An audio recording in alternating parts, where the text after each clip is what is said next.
Abrimos una nueva edición de Café Financiero con toda la información necesaria para cuidar tu dinero.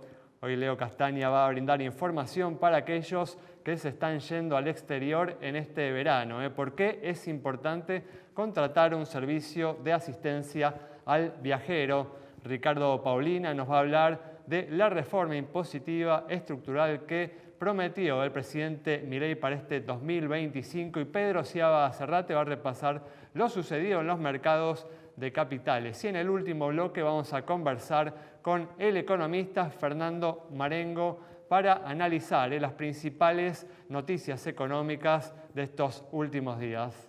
Abrimos este primer bloque con información sobre lo sucedido en los mercados de capitales y el riesgo país continuó bajando en este inicio del 2025, perforando los 600 puntos en estos últimos días y ubicándose en su nivel más bajo desde el 2018.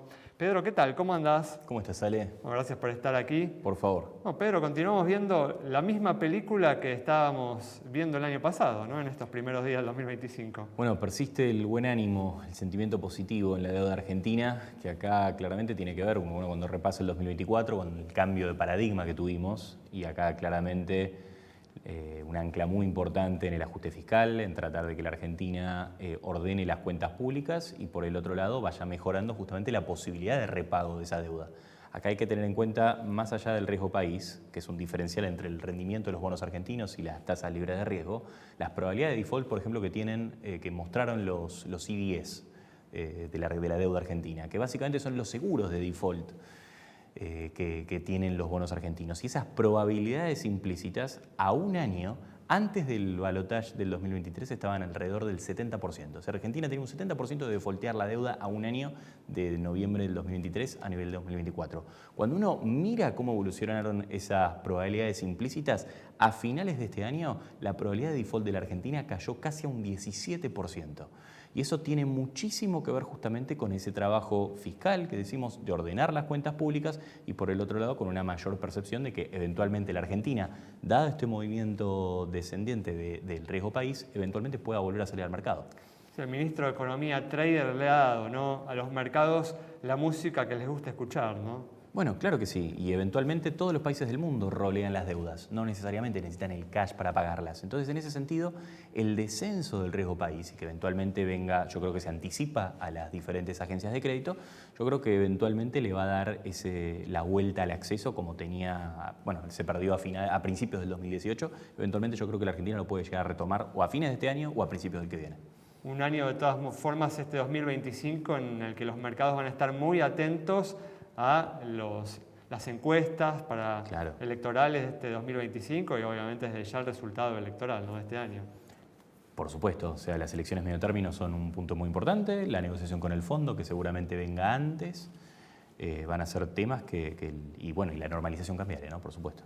Bueno, después vamos a analizar más adelante en el programa de hoy cuáles son, ¿no?, las recomendaciones de inversión que podemos hacer a partir de este panorama que acabas de plantear. Pero ahora vamos a brindar información para aquellas personas que se están yendo de viaje al exterior en este verano.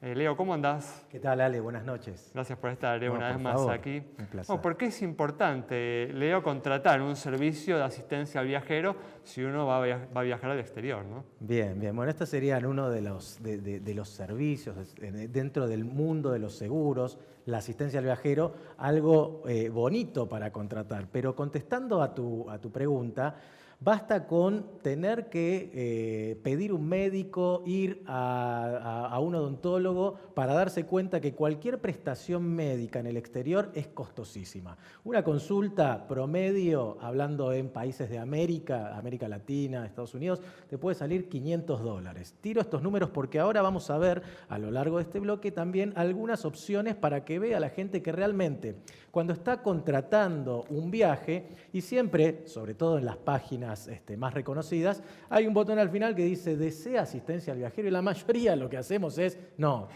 claro. Es un error, ¿no? Porque cuando uno empieza a ver realmente lo que sale y sobre todo parecería algo que es del azar, pero mucha gente utiliza servicios médicos y demás.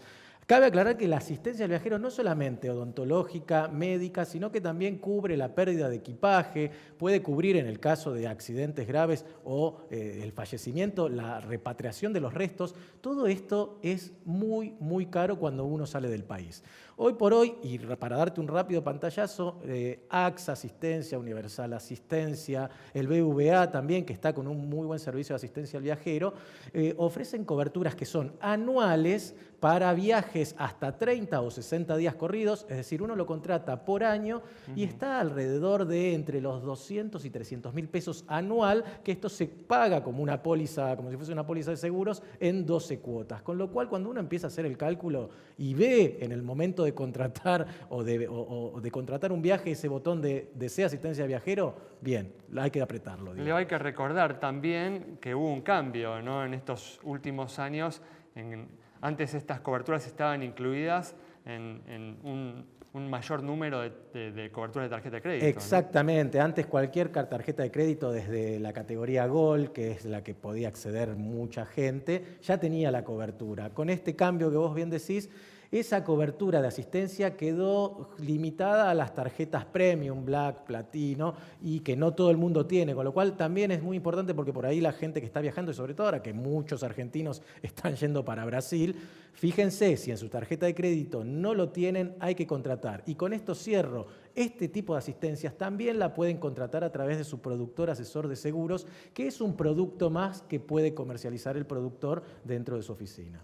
Muy bien, continuamos con el repaso de lo sucedido en los mercados de capitales, ahora trasladándonos al ámbito internacional, donde se viene registrando una alta volatilidad en las acciones globales a la expectativa de lo que será un nuevo gobierno de Donald Trump en Estados Unidos y lo que puede suceder con la tasa de interés a lo largo del año. Pedro. Bueno, claramente el mercado está tradeando la agenda de Trump. Ya sabemos que Trump asume el 20 de enero, conocemos prácticamente todo su gabinete, sabemos las personas, quiénes son los que van a ocupar los principales cargos a nivel de decisión económica.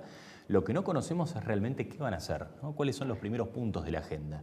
Y ahí yo creo, dado el tono medio trader que tiene buena parte del gabinete, yo creo que están sentando una negociación más, ¿no? Donde lentamente han ido, yo creo que con lo que ha pasado hoy, donde hay amenazas de que Trump pueda llamar un estado de emergencia, que eso le permita subir de forma más rápida y en mayor magnitud para más países diferentes aranceles comerciales, y eso obviamente al mercado le preocupa, ha generado un nuevo salto, un nuevo fortalecimiento del dólar respecto a todas las monedas globales, que obviamente también eventualmente implica capaz hasta mayores niveles de precios en Estados Unidos, que eventualmente eso pueda significar mayores niveles de tasa eventualmente para sostener esos una precios. Política comercial, ¿no? Muy amplia que va a impactar sin duda en la rentabilidad de numerosos sectores económicos, ¿no? Por supuesto, y la realidad es que justamente me quedo con el último punto, con la idea de que eventualmente esta política más proteccionista, y además encima con algunos recortes corporativos, o sea, una situación expansiva desde el punto de vista del recorte de impuestos, pueda significar que la Fed tenga que replantearse justamente las bajas de tasas, ¿no? Entonces eso obviamente también tiene un impacto sobre toda la liquidez a nivel global. Sí, las apuestas de tasa de interés se modificaron fuertemente, ¿no? En las últimas semanas. Muchísimo. Si uno toma, por ejemplo, a fines de septiembre, lo que esperaba justamente el mercado hacia para todo el 2025 eran recortes por casi 175 puntos básicos de la Fed.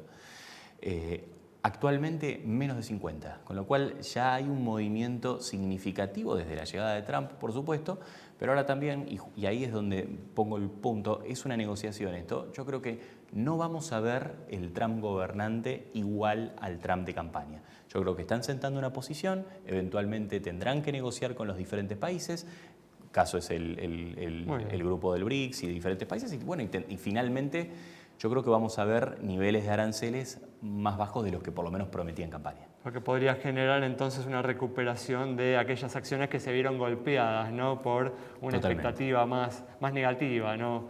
más pesimista. Bueno, con este análisis, con este repaso de lo sucedido en los mercados de capitales, cerramos este bloque. Recordá que te podés comunicar con nosotros a través de las distintas redes sociales. Quédate con nosotros en instantes, regresamos con mucha más información.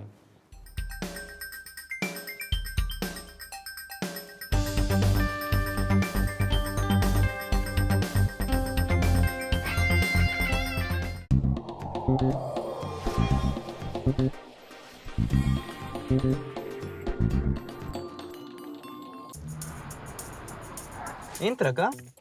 ¿Cómo lo estaciono? Ponelo en paralelo y empieza a girar. Gira también la ruedita del volumen. Bájale un toque. Gira con el universo. Manifestá que vas a lograrlo. Acá encontré cómo estacionarlo en 5 pasos.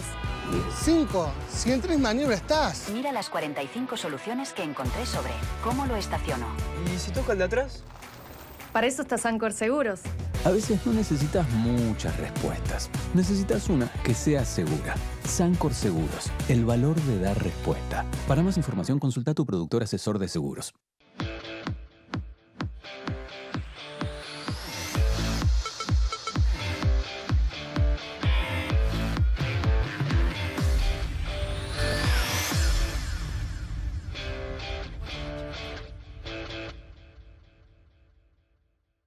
La nueva Cooperativa de Seguros le ofrece las mejores coberturas para usted y su familia. Contáctese al 0800-333-4455. La nueva, honestidad para asegurar, solvencia para responder. El celular es mi herramienta de trabajo y es una fuente inagotable de información. Yo lo protejo con Segurosel de Rus Seguros.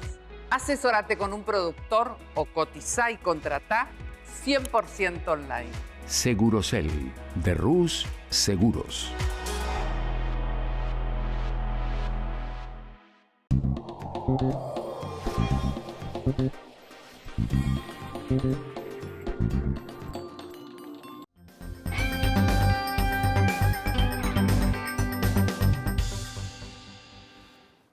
Comenzamos un nuevo bloque con información de impuestos.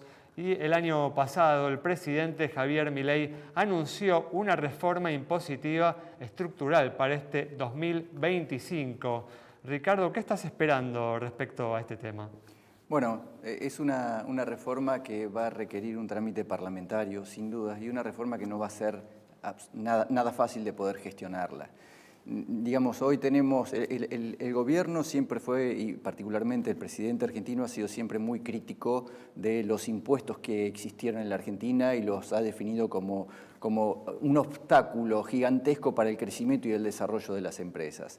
En la Argentina existen 155 impuestos, para darnos una idea, 85 de ellos son provinciales, 85 son municipales, 25 son de las provincias y el resto son impuestos nacionales. Con lo cual, obstáculo absoluto a la inversión, al crecimiento económico. Totalmente. Y esto, digamos, y si nos vemos brevemente los antecedentes, se ha creado un impuesto sobre los débitos y créditos en el 2001, que tenía que tener vigencia hasta diciembre del 2002, y hoy estamos al 2024, o sea que ella es mayor de edad, se ha recibido, etcétera, un impuesto la eliminación del impuesto país, ¿no? Esto es el único antecedente, porque no solamente te puedo hablar del impuesto sobre los débitos y créditos, te puedo hablar del impuesto sobre los bienes personales, que también se creó en el 91. Y entonces, y sigue hoy vigente, y el IVA que se aumentó del 18 al 21% por un año en 1995 y hoy sigue en ese porcentaje. Entonces, es para celebrar que se eliminó el impuesto país. Digamos, no lo eliminó, lo dejó caer. O sea, tenía vigencia por 5 años y no renovó, no extendió su vigencia. Bueno, nos queda un minuto. ¿Cuáles son las expectativas que tenés respecto a esta promesa? Bueno, a ver, si yo me guío un poco por lo que ha hecho el gobierno, primero, como dijimos, el impuesto país. No lo ha renovado.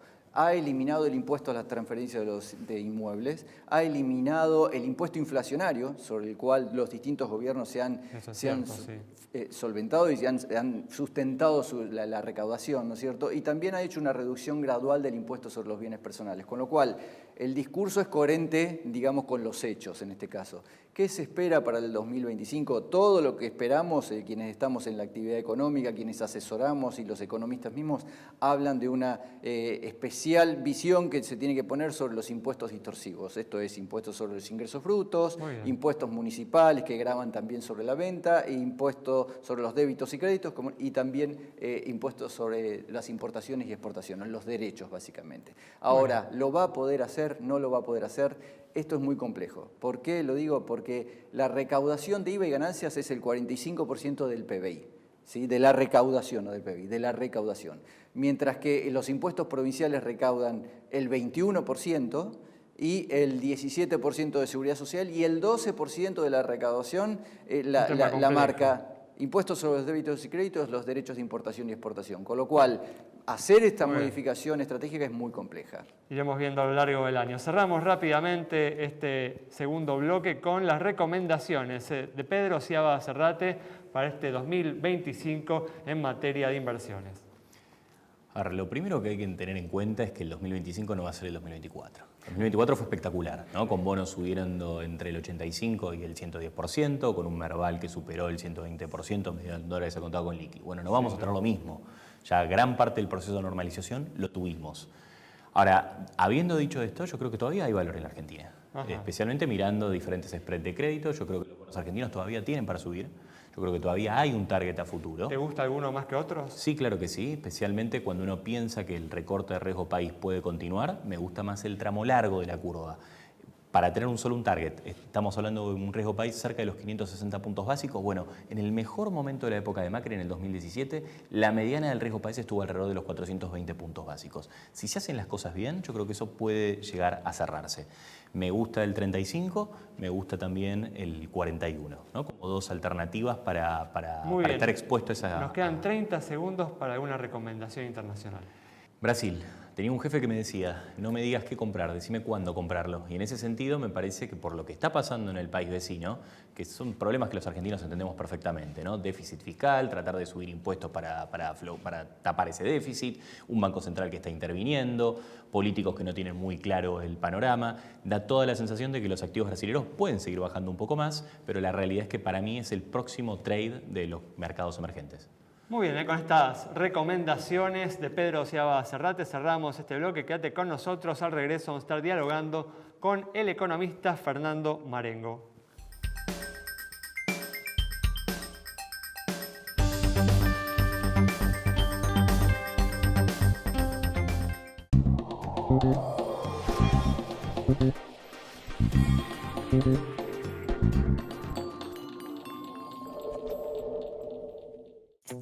Estamos para abrir, ¿no? Rejas. ¿No van a poner? ¿Y la instalación eléctrica? ¿La chequearon? ¿Chequearon también si el piso está mojado? Es muy resbaladizo. Ah, y empecé a chequear dónde hacer publicidad. En las redes. Con estos videos, la incendias. ¿Y si en lugar de las redes se incendia el local? Para eso está Sancor Seguros. A veces no necesitas muchas respuestas. Necesitas una que sea segura. Sancor Seguros, el valor de dar respuesta. Para más información, consulta a tu productor asesor de seguros. El celular es mi herramienta de trabajo y es una fuente inagotable de información. Yo lo protejo con Segurosel de Rus Seguros. Asesórate con un productor o cotizá y contratá 100% online. Segurosel de Rus Seguros. La nueva Cooperativa de Seguros le ofrece las mejores coberturas para usted y su familia. Contáctese al 0800-333-4455. La nueva, honestidad para asegurar, solvencia para responder. Santiago del Estero es el lugar ideal para disfrutar con familia y amigos. Déjate sorprender por nuestros paisajes, atractivos y los sabores más atrapantes. Seguro vas a querer regresar. Visita Termas de Río Hondo y nuestra capital santiagueña.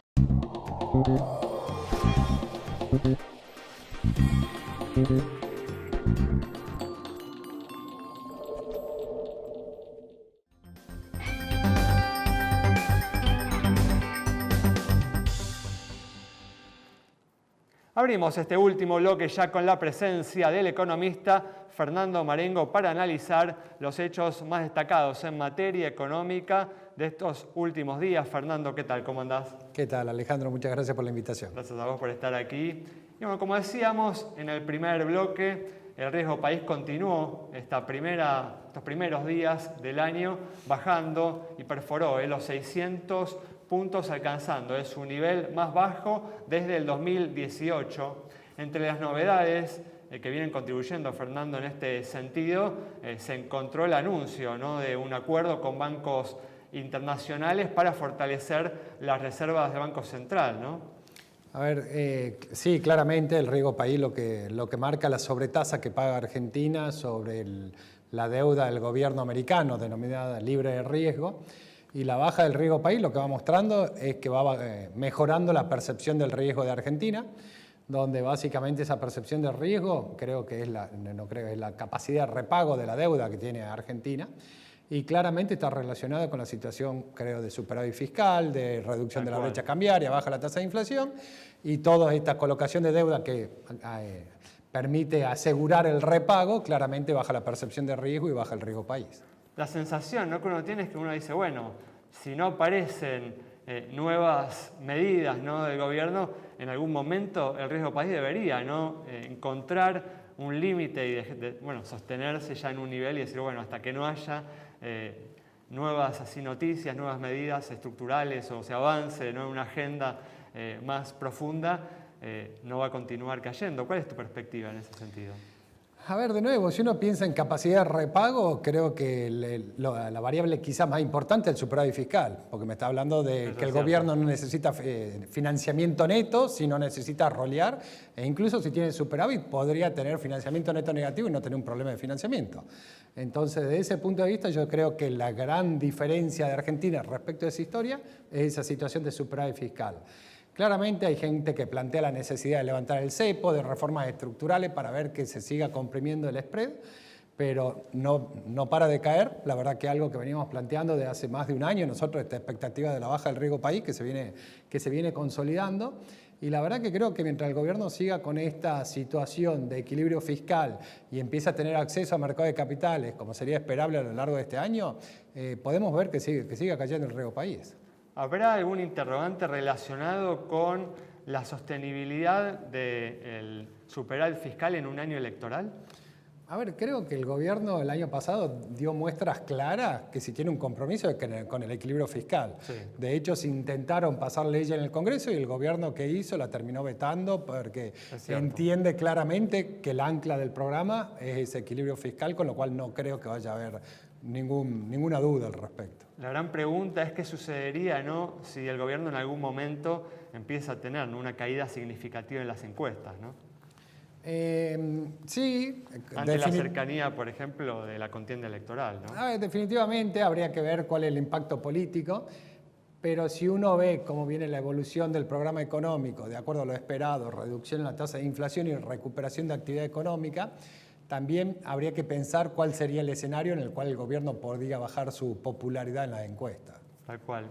Otro día, un tema que cobró nuevamente, se habla en forma bastante permanente, pero volvió a cobrar cierto protagonismo en los últimos días, es el del atraso cambiario, ¿no?, con la afirmación de Domingo Cavallo de que el dólar debería estar alrededor de un 20% por encima de su valor actual. ¿Cuál es tu postura, ¿no?, en relación a este tema? A ver, primero, cuando se habla de atraso cambiario, lo que se está hablando es que Argentina está cara. Y en realidad Argentina no está cara. Está cara en los bienes importados. En los bienes que exporta Argentina es similar o un poco más barato que el resto del mundo. En los servicios públicos es más barato. Y en lo que se llama no transable, un peluquero, una empleada, un alquiler, es muchísimo más barato. Sí. Entonces creo que Argentina no es que esté caro en dólares, sino que el problema argentino es que el ingreso es bajo. No podemos pagar ni siquiera esos precios. Claramente, pensar que si hay un atraso cambiario se va a resolver devaluando es no entender la historia argentina, donde hay una historia de devaluación, inflación, y siempre estamos caros, entonces hay que volver a devaluar. Y el tercer punto, creo que un programa antiinflacionario en Argentina, indefectiblemente, como usamos el dólar como unidad de cuenta, tiene que tener el tipo de cambio estabilizado. Históricamente ha sucedido así, ¿no? Los únicos planes que han tenido éxito para bajar la inflación han tenido un uso del tipo de cambio, ¿no?, como ancla inflacionaria. Ahora, eso genera un desafío, que el desafío es, ok, cuando se baja la tasa de inflación, cuando uno ve los estados de resultado de las compañías, el resultado financiero pierde relevancia, se vuelve mucho más importante el resultado operativo y todo el impacto que tiene la inflación sobre los estados de resultado del sector privado empieza a desaparecer. Entonces empieza a quedar al descubierto qué sectores son rentables y productivos y qué sectores no son rentables y productivos. Entonces creo que el desafío es de vivir sin inflación, bueno, ¿cómo hacemos para que los sectores rentables se potencien y los que no son rentables puedan ser absorbidos por los otros? La recomendación de Cavallo es eliminar el cepo cambiario en los próximos 3 meses. ¿Coincidís en que es un tema que hay que resolver en forma tan rápida o abonás más la postura, ¿no?, que parece tener el gobierno de esperar hasta después de las elecciones? A ver, creo que definitivamente uno tiene que tener un mercado único y libre de cambio, primer punto. Ahora, dicho esto, si uno piensa qué restricciones están siendo binding, digamos, tienen efecto, consecuencia del cepo en la economía, yo creo que hoy hay muy pocas o ninguna operación que están siendo limitadas por el cepo. De hecho, cuando uno se fija 12, 14, 16 meses atrás, con un cepo similar, la brecha cambiaria era 180%, el Banco Central perdía reservas y ahora el escenario es completamente lo opuesto. Creo que lo que está ocurriendo es que una economía con un bajo nivel de monetización y recuperación de actividad económica, hay demanda de pesos y esa demanda de pesos con un banco central que no tiene emisión primaria, la única forma de lograrlo es vendiéndole dólar al Banco Central. Entonces creo que el cepo no está teniendo, digamos, impacto real en la situación económica actual. Algunos justamente especulan, ¿no?, respecto a este punto, que es muy difícil que la economía entre, ¿no?, en un proceso de crecimiento sostenido en la medida en la que permanezca, ¿no?, el cepo, y que el cepo desalienta, ¿no?, las inversiones que podría haber en los próximos meses, ¿no? A ver, sí, claramente es un planteo que se hace. Creo que el programa de gobierno tiene primero una etapa de estabilización de la macroeconomía y después tiene el desafío que no logra Argentina hace 150 años de entrar en un proceso de crecimiento sostenido. Creo que hasta ahora se viene implementando el programa de estabilización, creo que el programa es el correcto y se lo viene implementando bien. El desafío es cómo se pasa del programa de estabilización al programa de crecimiento sostenido. Claramente, ahí no se puede tener cepo cambiario, pero hay un montón de otras cosas que hay que solucionar. Temas institucionales, seguridad jurídica, el marco en el cual se realiza la inversión, temas de educación, capacitación de la mano de obra. Hay un montón de otras cosas que son las que permitirían eventualmente un proceso de crecimiento sostenido. Clarísimo, Fernando. Muchas gracias. No, por favor, un placer. Cerramos así el programa de hoy con el análisis del economista Fernando Marengo sobre la realidad económica de la Argentina, analizando justamente la importancia y los avances del plan de estabilización del gobierno y las perspectivas de que en los próximos meses se ponga en adelante una nueva etapa que lleve al crecimiento sostenido de la economía argentina. Nos reencontramos el próximo miércoles a las 20:30 aquí en Metro.